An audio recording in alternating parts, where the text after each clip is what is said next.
Today we have to study about direct and indirect speech, chapter 29 in our English grammar.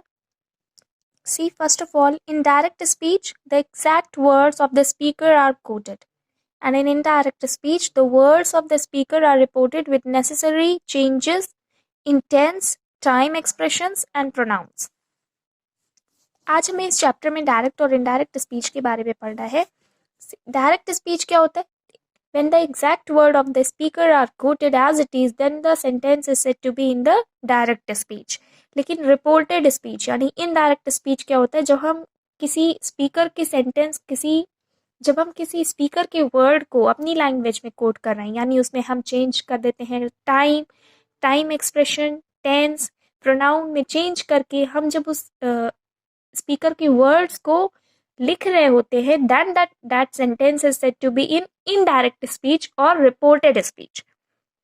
अभी हम देखेंगे chapter में कि indirect speech के क्या रूल्स हैं.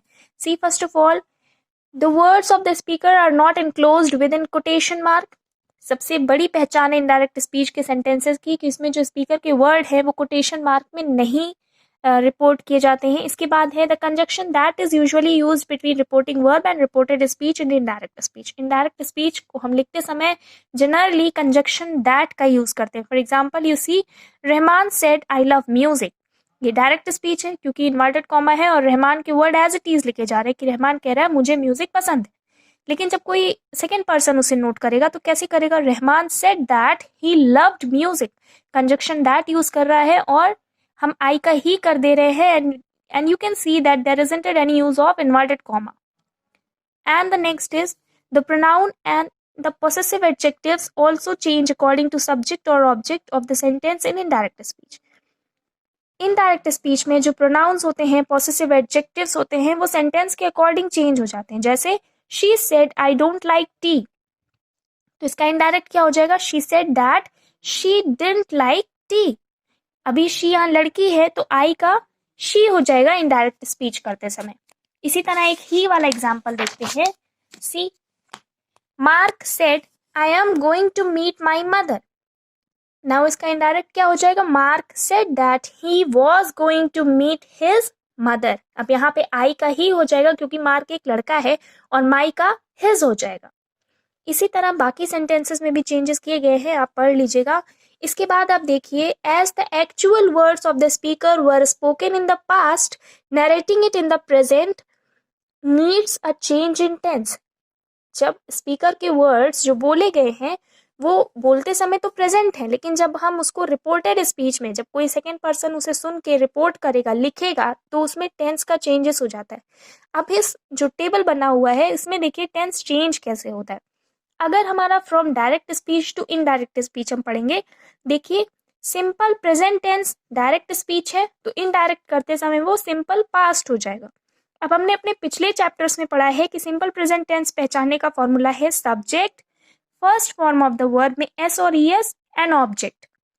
तो सिंपल पास्ट में क्या हो जाएगा? Subject, second form of the verb and object. इसी तरह जब प्रेजेंट कॉन्टिन्यूअस टेंस है यानी सब्जेक्ट इज एमआर, वर्ब के फर्स्ट फॉर्म में आईएनजी एंड ऑब्जेक्ट है, तो वो पास्ट कॉन्टिन्यूअस में कन्वर्ट हो जाएगा इनडायरेक्ट लिखते समय.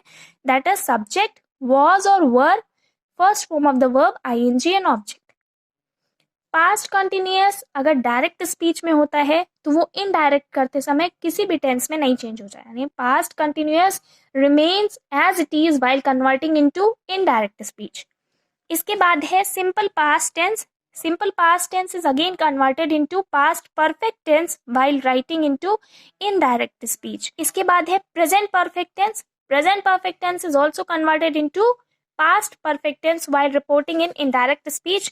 And the formula for past perfect tense is subject, had, third form of the verb and object.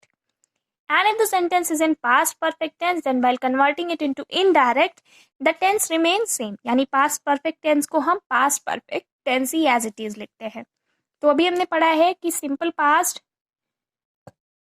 तो अभी हमने पढ़ा है simple present, simple past में convert हो जाता है, present continuous, past continuous में, और past continuous किसी में नहीं change हो जाता.